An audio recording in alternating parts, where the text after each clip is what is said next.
धन्यवाद। मैं फिर से शुरुआत करते हुए भारतीय जनता पार्टी ने जनता की जो आवाज थी वो बनते हुए अपनी संवैधानिक जिम्मेदारी का निर्वहन करते हुए पिछले कुछ दिनों में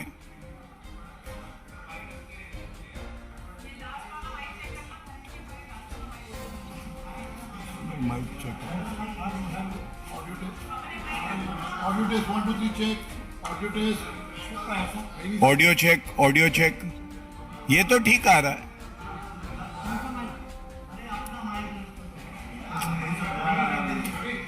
आप लोग हाँ इतनी ही गुजारिश है, अपने माइक रख दीजिए।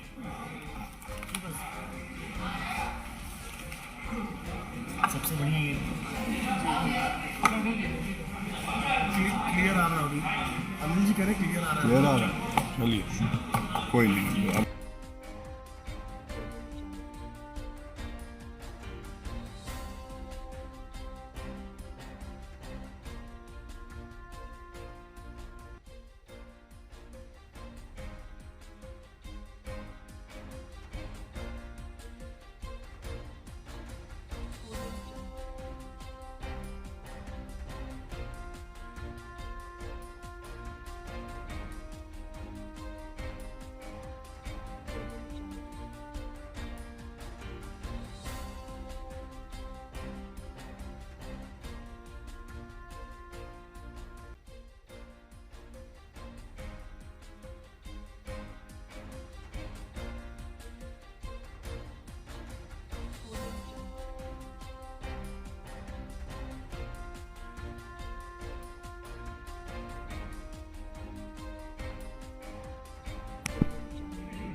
रेडी?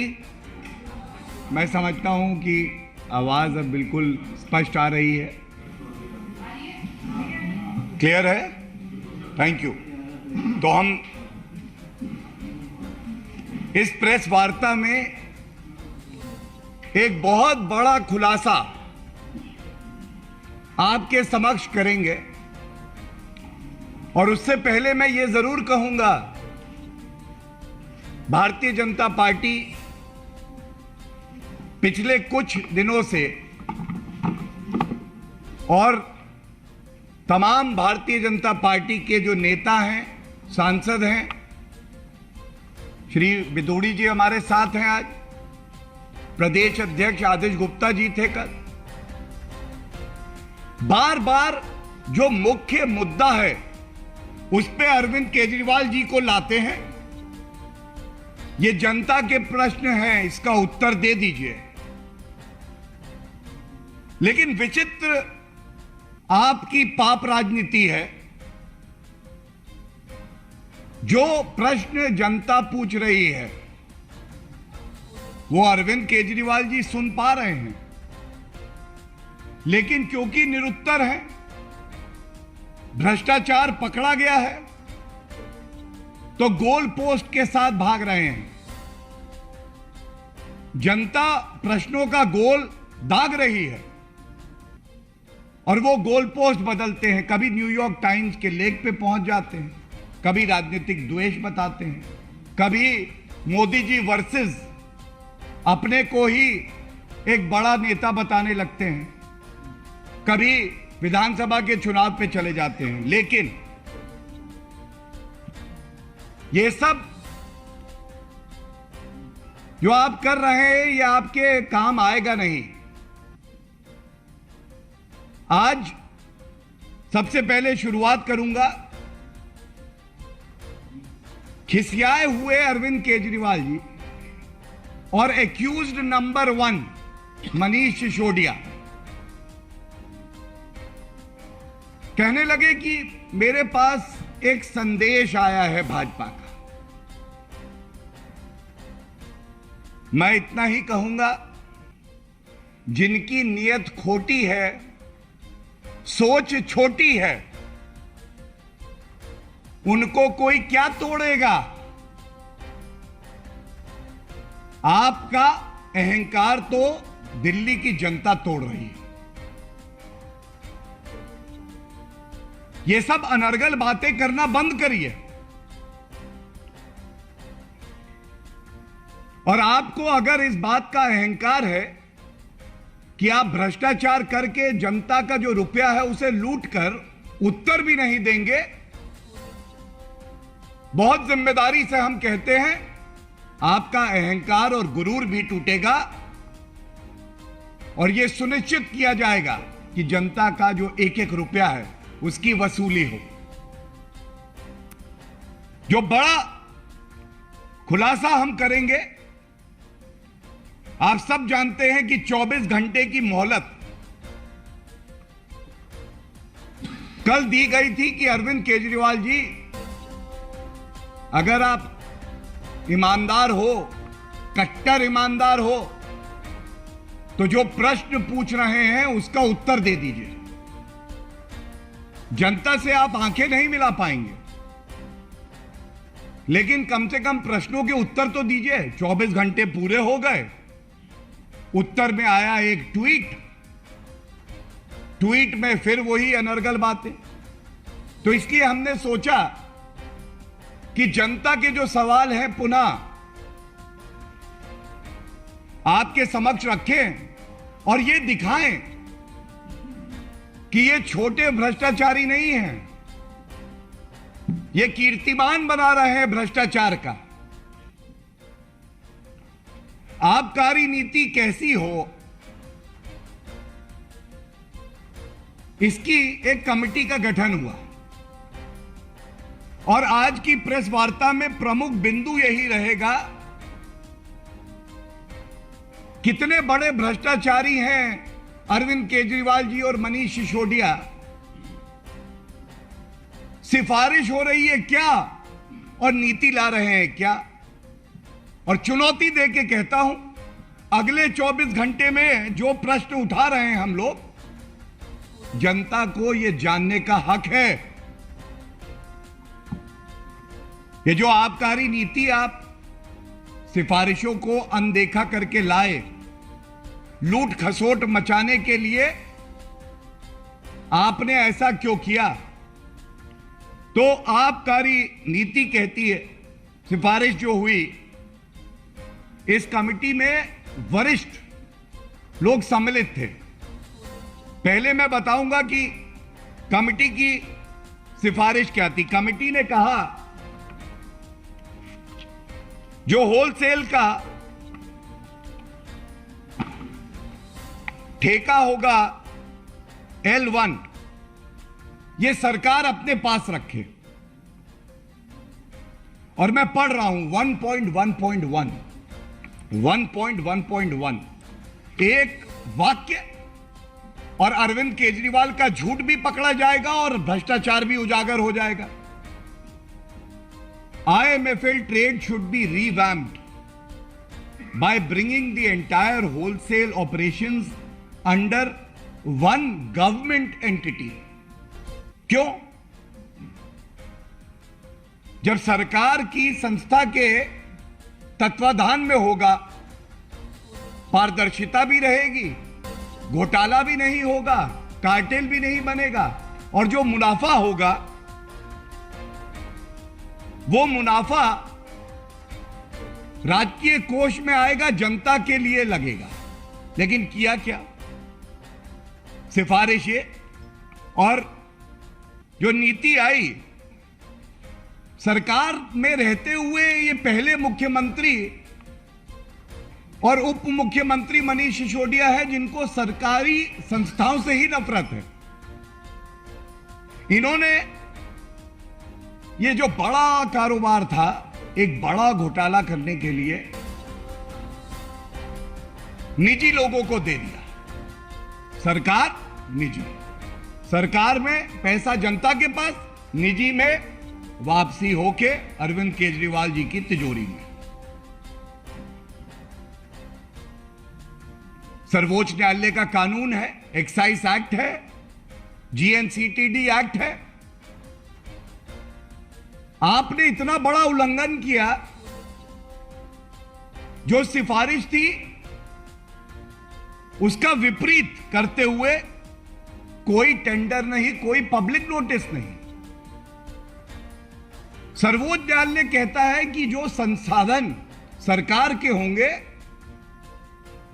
उसमें सम्मिलित होने का अवसर हर नागरिक को देना होगा। The state largest has to be distributed in a manner which is most beneficial for the people of the country. Arvind Kejriwal ji, मुझे पता है आप ये प्रेस वार्ता देख रहे हैं, आप निरुत्तर हैं। जनता ये पूछ रही है आपने क्यों नहीं कोई पब्लिक नोटिस दिया? क्या यह वाजिब सवाल नहीं है? और सबसे बड़ी बात है, जो कमीशन था उसको बढ़ाकर 12% कर दिया गया निजी व्यक्ति को। क्यों? यह पॉलिसी का कागज है। मैं समझता हूं यह सिफारिश है सरकार की संस्था निजी। आपने कोई पब्लिक नोटिस नहीं दिया, टेंडर नहीं निकाला, क्योंकि आप चाहते थे कुछ चुने हुए विशेष व्यक्ति जो कि आपकी तिजोरी भरे उनको ही टेंडर दिया जाए।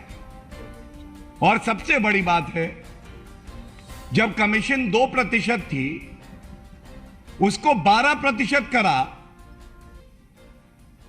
तो ये जो राजस्व का नुकसान हुआ इसकी भरपाई कौन करेगा? कट्टर बेईमान सत्येंद्र जैन, मनीष सिसोदिया, अरविंद केजरीवाल जी, आप ये तो बता दीजिए। इसके बाद यह सिफारिश की गई है। दूसरा जो बड़ा मुद्दा आता है, एक लाइन पढ़ूंगा और इसलिए पढ़ूंगा कि जब भारतीय जनता पार्टी कोई बात रखती है तथ्यों के आधार पे, बड़ी ईमानदारी से, जनता की बुलंद आवाज बन के रखती है, और जो भ्रष्टाचारी होते हैं, अरविंद केजरीवाल जैसे लोग होते हैं, ये थर-थर कांपते हैं। मैं प्रमाण लेके आया हूं, सिफारिश हुई कि जिन व्यक्ति को रिटेल वेंडिंग का ठेका जाएगा वो लॉटरी सिस्टम से जाएगा। There should be a new lottery, it is recommended. और इसकी वजह भी वही है, जब लॉटरी होगी तो भाग लेने वालों की संख्या ज्यादा होगी, ज्यादा राजस्व आएगा। लेकिन किया क्या गया?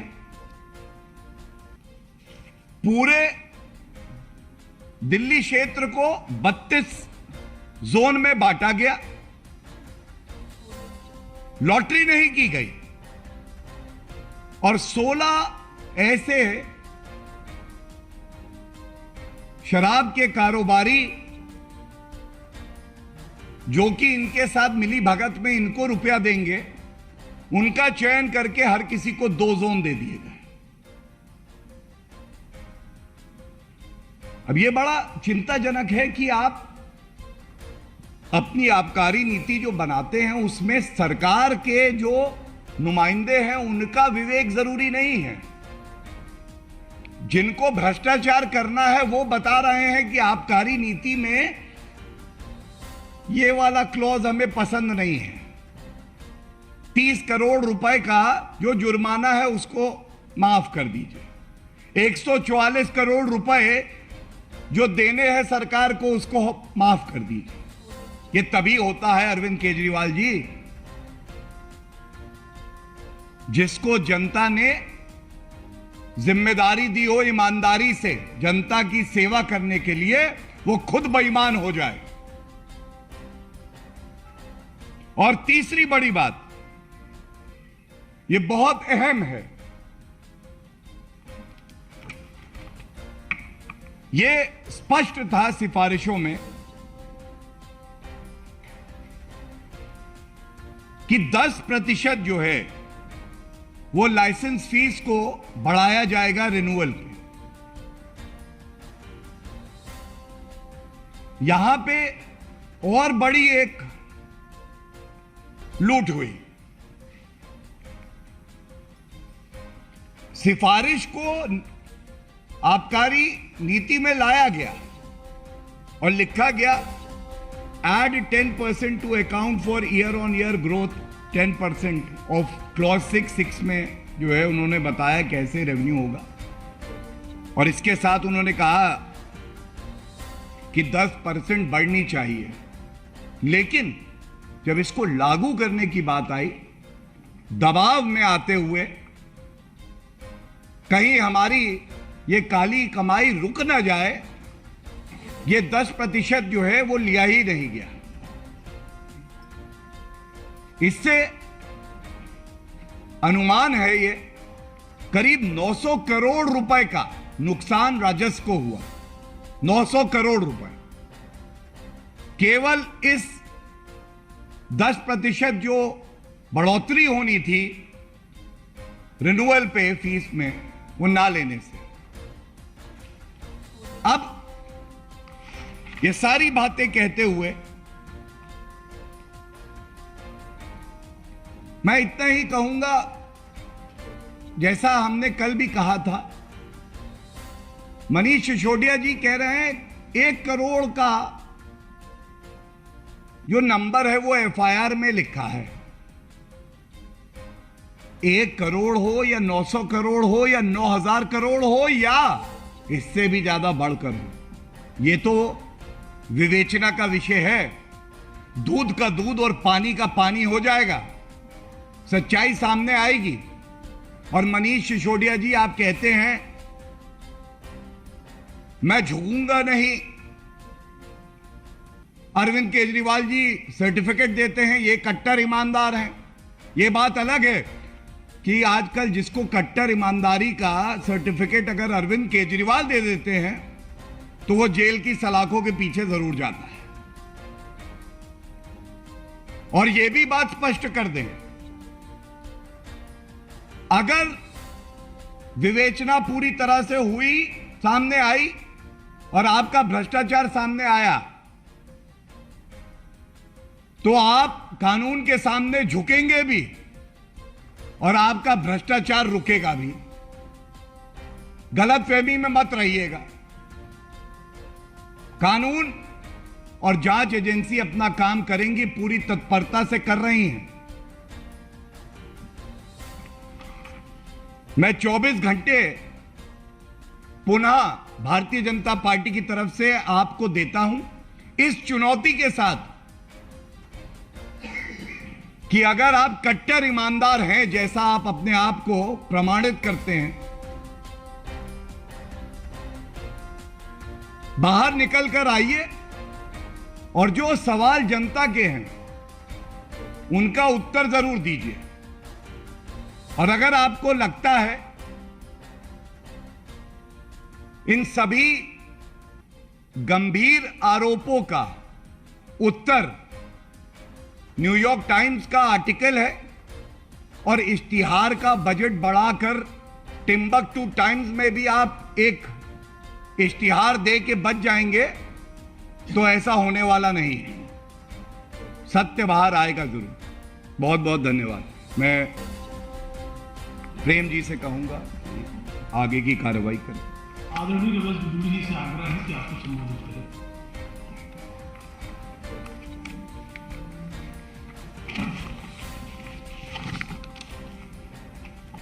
मैं सभी का स्वागत पुनः एक बार करते हुए, गौरव जी ने जैसे कहा है, केवल उन तथ्यों की तरफ ध्यान ले जाना चाहता हूं कि जिन तथ्यों के आधार पर वो बार बार चीज को डाइवर्ट करके और विषय से भटकाना चाहते हैं। गलत स्टेटमेंट देकर, गलत फिट करने के बाद वो सोचते हैं कि दिल्ली वासियों का, देशवासियों का ध्यान डाइवर्ट हो जाएगा। क्या कह रहे होंगे वो लोग 80% जो कांग्रेस के भ्रष्टाचार से 2G स्पेक्ट्रम से लेकर कोयल घोटाले से लेकर देश को बर्बाद किया 10 साल में कांग्रेस ने, उससे त्रस्त होकर लोग इनके ऊपर विश्वास करके इनके साथ लगे थे। उनकी आत्मा रो रही है। उन्होंने सरदार भगत सिंह, राजगुरु सुखदेव जी की तरह प्रधानमंत्री नहीं बनना था। उन्होंने देश से दीमक की तरह चाटने वाले भ्रष्टाचारी कांग्रेस को हटाकर इनके ऊपर विश्वास करके इनको दिल्ली का मुख्यमंत्री बनाने की पहल दिल्ली के लोगों ने की थी। क्या उनकी आत्मा रो रही होगी अब कि जिनको इनकी तरह मुख्यमंत्री मंत्री नहीं बनना था, सत्ता के लिए किसी स्तर तक भी जा सकते हैं, कभी सोचा नहीं होगा। वो आज लोग निश्चित रूप से इस बात को लेकर बहुत प्रताड़ित हो रहे होंगे कि विषय को बार बार भ्रष्टाचार के नाम से आने वाला व्यक्ति विषय को बार बार इधर उधर करने के बाद अपने रफूगरों को सामने एक स्क्रिप्ट लिखकर और टेलीविजन के ऊपर रोज 2-3 रफूगर बैठ जाते हैं जो रफूगरी करनी शुरू कर देते हैं। कौन बीजेपी में आ रहा है, कौन बीजेपी से जा रहा है। अरे भाई इधर उधर की बात ना करो, ये बताइए कि आपने जो कहा अभी गौरव जी ने जैसे कि 1 करोड़ की बात हुई थी, कोई 8 करोड़ कह रहा है, 1100 करोड़ कह रहा है, आप उसमें प्राइमा फेसी पहले अभियुक्त है एफआईआर के अंदर 15 लोगों का लेन देन, आप 15 लोग और एफआईआर में हैं। आपने जो ये अपनी जो कमेटी की रिपोर्ट आई थी, जो आपने लीकर पॉलिसी बनाई थी, उस पॉलिसी में यह भी विषय शामिल था जिसको आप खाने का प्रयास कर रहे हैं। ये क्यों नहीं हुआ? आपने कहा हम इंडिविजुअल लोगों को लॉटरी के सिस्टम से the only individual can apply for the license. तो आपने कार्टेल और इन बड़े बड़े लोगों को, इन कंपनियों को, Bhagwati transport, Nova garment, pathway to HR solution, इन लोगों को जो देने का काम किया, तो आपने जो लोगों को कहा कि जो पब्लिक मुझे अपना रेफरेंडम देकर कहेगी मैं वो काम करूंगा। कमेटी ने रिपोर्ट दी, कमेटी की रिपोर्ट को धक्का बताते हुए आपकी क्या रिश्तेदारी हो गई पूछना चाहते हैं आपसे अरोड़ा बंधुओं से। क्या रिश्तेदारी हो गई आपकी विजय नायर जी से, क्या रिश्तेदारी हो गई आपकी अर्जुन पांडे जी से, कि जिन लोगों के साथ ओबराय में बैठकर डिप्टी चीफ मिनिस्टर अपने दफ्तर में ना बुलाकर उनको नवाजा जा रहा था, ओबराय में डील की जा रही थी। 32 जो जोन थे, हर जोन के अंदर हर जोन के देने वाले व्यक्ति को जो 2-2 जोन के कॉन्ट्रैक्ट दिए गए, उनसे सीधा 3-3 करोड़ रुपया आपने लिया नहीं लिया, ये बताइए क्या रिश्तेदारी थी उन जोन के 16 जोनों से। और उसके बाद जो दुकानदार थे, उन दुकानदार से, जो रिटेल के दुकानदार, जब सीबीआई गहराई में जाएगी और पूछेगी तो जो रिटेल के दुकानदार जिस जोन में अलग दुकानदार थे, क्या आपके मनीष सिसोदिया जी ने आपसे केजरीवाल साहब बात करके ये तय नहीं किया था कि हर दुकानदार 2.5 लाख रुपए महीने हमको देगा, इसलिए हमने उनका कमीशन 2% से बढ़ाकर 12% कर दिया गया है। वो दुकानदार भी सामने आएंगे जिन लोगों से आपने 2.5 लाख रुपए मंथली के लेने तय किए थे अपने अरोड़ा बंधु एंड कंपनी से इकट्ठे करवाने के बाद। आपसे मैं ये पूछना चाहते हैं हम केजरीवाल साहब से, जवाब उनके पास होता नहीं है, डाइवर्ट करने की बात आप कह रहे हैं कि बार बार ये पॉलिसी बहुत अच्छी थी, बहुत अच्छी थी। अब पूरा देश जान चुका है, आपके फॉलोअर भी जान चुके हैं कि जब अच्छी पॉलिसी थी तो आपने इसको विड्रॉ क्यों किया, जो बार बार सिसोदिया साहब कहते हैं और आप लोग मिलकर कहते हैं। आपने जो इन लोगों को इंटरनेशनल बियर, जिसका आपने कॉन्ट्रैक्ट के अंदर जब उनसे ओबराय में बैठ के मीटिंग की तय की, तो इंटरनेशनल बियर के ऊपर 50 रुपए पेटी के हिसाब से दिल्ली की जनता के लूटने के लिए वो कीमत क्यों बढ़ाई गई, ये एक सवाल उठता है। बताइए आप, इसमें आपका कोई लेन देन नहीं था। 144 करोड़ रुपया 30 क्यों छोड़े, वो आपको गौरव जी ने बता दिया है। इसलिए भाइयों, हम एक केवल जानना चाहते हैं केजरीवाल साहब से, अगर कट्टर ईमानदार मनीष सिसोदिया जी हैं तो कट्टर ईमानदार मनीष सिसोदिया जी को स्क्रिप्ट लिखकर आप जब टीवी पर बैठाते हैं, बैठाने के बाद इंडिपेंडेंटली आप मनीष सिसोदिया को क्यों यह बात नहीं कह रहे हो कि सतेंद्र जैन की तो बीवी ने कह दिया है कि केजरीवाल साहब अगर हमें मंत्रालय से हटा दिया गया तो सुन लो आप, यह भी एक जांच का विषय, केजरीवाल के फोन का चेक होना चाहिए कि उनकी बीवी ने धमकी दी कि सतेंद्र जैन को मंत्री अगर हटा दिया गया, सारा पैसा हवाला के माध्यम से आपके पास पहुंचा है मंत्री जी सतेंद्र को बनने के लिए, हम आपका नाम कोर्ट तक कर देंगे। अब एक नई बात निकल कर आई है, गिड़गिड़ा रहे सिसोदिया जी के पैरों में कि सिसोदिया साहब मैं बाहर रहूंगा तो मना लूंगा, क्रेडिबिलिटी तो देश की मैंने जीते, तुम मेरी वजह से मंत्री हो। इसका भी जवाब दें कि क्या सिसोदिया को आपने एश्योर नहीं किया है और सिसोदिया ने आपको एश्योर नहीं किया है कि मैं भाजपा में, मुझे कॉल किया जा रहा है, बुला रहे हैं और मैं ईमानदार आदमी हूं। ऐसे भ्रष्ट व्यक्ति को, देशद्रोही व्यक्ति को, जो सीए के तरह सर तन से कलम करने वालों का मदद करने वाला सिसोदिया, भाजपा ऐसे लोगों को चिमटे से भी न छुएगी। भाजपा ऐसे लोगों को जो किसानों के रूप में यहां पर खालिस्तानी बॉर्डर पर आकर बैठ गए थे, उनकी समर्थन देकर उनके साथ चलेगी। भाजपा ऐसे लोगों को चिमटे से भी नहीं छुएगी। जो राष्ट्र विरोधी लोग होंगे अपने केवल सत्ता पर बना रहने के लिए कितने भी गिर सकते हैं, यह भाजपा आपसे पूछना चाहती है। इधर उधर की बात ना करो, ये बताओ एक्साइज पॉलिसी में, तुम्हारी बनाई पॉलिसी में, ये आपने करोड़ों रुपए का जो घोटाला किया था और एफआईआर में कुछ नहीं है। अफसर बहुत बढ़िया थे, बहुत अच्छे थे। अरे भाई, अफसर तभी बढ़िया होते हैं, फल तभी बढ़िया होता है जब वृक्ष बढ़िया होता है। अगर उन अफसरों को चलाने वाला एडमिनिस्ट्रेटर मोदी साहब अच्छे हैं तो अफसर अच्छे हैं। आपकी तरह चीफ सेक्रेटरी के साथ मारपीट करके उन अफसरों को दबाकर ब्लैकमेल करके वो काम नहीं होता है। अफसर अपने काम का ईमानदारी से निर्वाह कर रहे हैं। वो अफसर नहीं है कि आप जीवन में कभी कमिश्नर नहीं रहे इनकम टैक्स के, और आपने सबसे बड़ा झूठ बोला कि मैं इनकम टैक्स कमिश्नर था, मैं भ्रष्टाचारी होता तो करोड़ों लूट लेता। ये बताइए आप इनकम टैक्स कमिश्नर कौन से सन में थे? कितना बड़ा झूठ आपने धोखा लोगों को दिया है। अब ये झूठ आपके एक्सपोज हो रहे हैं। आप सब लोगों के माध्यम से हम ये बात जनता तक पहुंचाना चाहते हैं कि सब देशवासी केजरीवाल से पूछे, बात की बातें बाद में करेंगे, इधर उधर की बातें ना करो। ये बताओ एक्साइज पॉलिसी के अंदर क्या हुआ। बहुत बहुत धन्यवाद। आप लोग के प्रश्न आमंत्रित हैं। गौरव जी, आप लोग बार बार हर रोज अरविंद केजरीवाल से एक्साइज पॉलिसी पर सवाल पूछते हैं। हर रोज उनके प्रवक्ता आते हैं, वो गुजरात की बात करते हैं, वो कहते हैं भ्रष्टाचारियों को बीजेपी ने अपनी पार्टी में लिया है। तो टू दी पॉइंट जो सवाल पूछे जा रहे हैं उसका जवाब नहीं आ रहा, तो आप कैसे ये पूरा का पूरा जो एलिगेशन है वो आप लोग साबित करें, कैसे आगे बढ़ेंगे? मैं तो आभार व्यक्त करूंगा, आप जैसा वरिष्ठ पत्रकार भी ये मान रहा है कि हम बार बार जनता की आवाज बन के सवाल पूछ रहे हैं और उधर से उत्तर नहीं आ रहा। और आपने कहा कि कैसे इंसाफ होगा, जनता को इंसाफ मिलेगा। भारतीय जनता पार्टी अपनी संवैधानिक जिम्मेदारी का निर्वाह करेगी और इस देश में न्यायालय है, विवेचना चल रही है, उस पर कोई टिप्पणी करना उचित नहीं है, इसीलिए मैं उस क्षेत्र में नहीं जा रहा। लेकिन कुछ बड़े प्रश्न जरूर उठते हैं। किसी लेख को दिखा देना आपके घोटाले का उत्तर नहीं हो सकता। उस घोटाले को छोटा बता के 1 करोड़ का कह देना एफआईआर में लिखा है, उत्तर नहीं हो सकता। दूसरे विधानसभा के चुनाव आ रहे हैं, ये उत्तर नहीं हो सकता। और अरविंद केजरीवाल जी शीशे में खुद को देख के बड़ा नेता समझते हैं। ईश्वर उनको सद्बुद्धि दे, जनता की आंखों से खुद को एक बार देखें तो बहुत बौने मिलेंगे, बहुत बेईमान मिलेंगे और बहुत कायर मिलेंगे, क्योंकि प्रश्नों के उत्तर नहीं देते।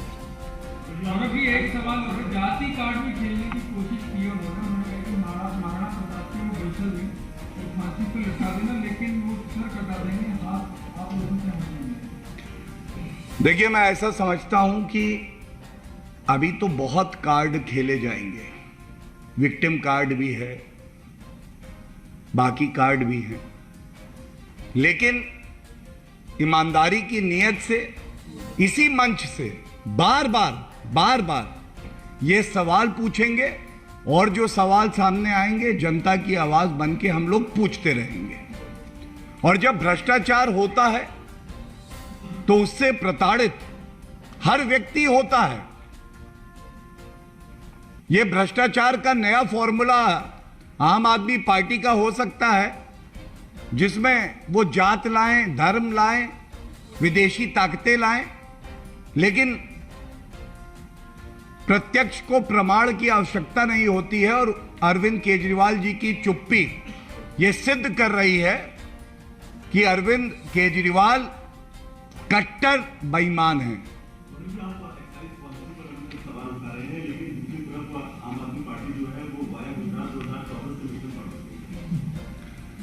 देखिए, जैसा मैंने कहा, आज का जो विषय है वो हमने पुरजोर तरीके से उठाया है और भारतीय जनता पार्टी में ये ताकत है, जब जनता के बीच में जाती है तो जनता का आशीर्वाद पाती है।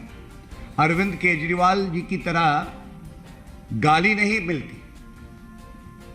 चुनाव जो है लड़ेंगे, मजबूती से लड़ेंगे और जनता के आशीर्वाद से जीतेंगे भी। लेकिन जो आज सवाल है उसका उत्तर देते हैं। नीरज, बहुत धन्यवाद। एक नीरज जी का चुनाव है, उस वजह से ये ईडी और ये सरकारी एजेंसियों का इस्तेमाल देखिए, मैंने स्पष्ट किया अभी कि जो मुख्य बिंदु है वो अरविंद केजरीवाल जी का भ्रष्टाचार है और हम उसी पे रहेंगे। और ये राजनीतिक द्वेष की जो आप बात करते हैं, मैं पुनः कहूंगा, राजनीतिक द्वेष है। सत्येंद्र जैन 3 महीने से जेल में है, कट्टर ईमानदार थे। मनीष सिसोदिया के खिलाफ जांच चल रही है। राहुल गांधी, सोनिया गांधी, राजनीतिक द्वेष है लेकिन बेल पे बाहर है। पी चिदम्बरम, कार्ति चिदम्बरम, राजनीतिक द्वेष है लेकिन मामला रद्द नहीं हुआ। और तमाम ऐसे उदाहरण। ये कुछ नहीं है, ये केवल एक संकेत देता है कि अरविंद केजरीवाल के पास हमारे प्रश्नों के कोई उत्तर नहीं है और वो कट्टर बेईमान है। इसमें गौरव जी मेरा निवेदन है, अगर वो इसको राजनीतिक द्वेष मानता है तो कह दे कि मनीष सिसोदिया कभी ओबराय नहीं गया। वो कह दे उसका अरोड़ा बंधुओं से, विजय नायर से कोई संबंध नहीं, को जानते ही नहीं है। वो डिनाई कर दे, प्रेस मीडिया में आकर कह दे हम तो जानते नहीं उनको, हम पे झूठी बीजेपी कह रही है और कभी भी हम ओबराय होटल नहीं गए, कभी भी हमारी 10 मीटिंग नहीं हुई। मना कर दे, वो कौन कह रहा है उनसे? बस छापे के बाद भी मनीष सिसोदिया को हटाया नहीं गया और मंत्रिमंडल से केजरीवाल को डायरेक्ट उनका नाम आ जाएगा। 101% सब इनका मास्टरमाइंड तो केजरीवाल है। ग्रुप ऑफ मिनिस्टर्स बना था, उसमें पहली मीटिंग के अंदर केजरीवाल था, उस मिनट्स को बाहर किया गया। एक नया ग्रुप ऑफ मिनिस्टर बनाया जिसका हेड सिसोदिया को बनाया गया था। केजरीवाल जानबूझकर बाहर आया था और मालूम है ये सब कुकर्म केजरीवाल ने कह कराए कि चिंता मत करो, मैं आऊंगा, मैं हरीश चंद्र हूं, लोग मेरे को मान लेते हैं। आज तक तो इसके लोगों ने माना है कि ईमानदार आदमी है। तो इसीलिए 100% स्वतंत्र जैन भी इसलिए नहीं हटाए जा रहे और मनीष सिसोदिया से भी इसलिए नहीं मांगा जा रहा है। वरना वहां पर दीदी का भी एग्जाम्पल देख लेते एक बार लेकर, दीदी के पास हाथ मिलाने तो गए था, दीदी ने तो हटा दिया मंत्री को, तो ये क्यों नहीं हटा रही? One last question we are taking. Yeah.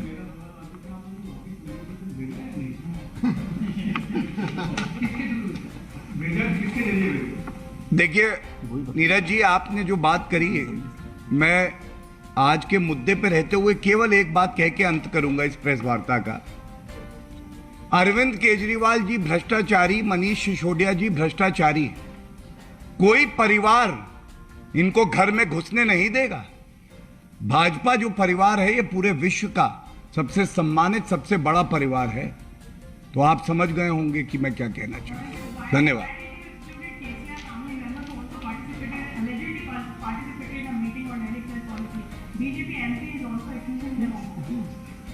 First of all, with utmost respect to you, every dimension of the corruption and scam that has taken place is being investigated.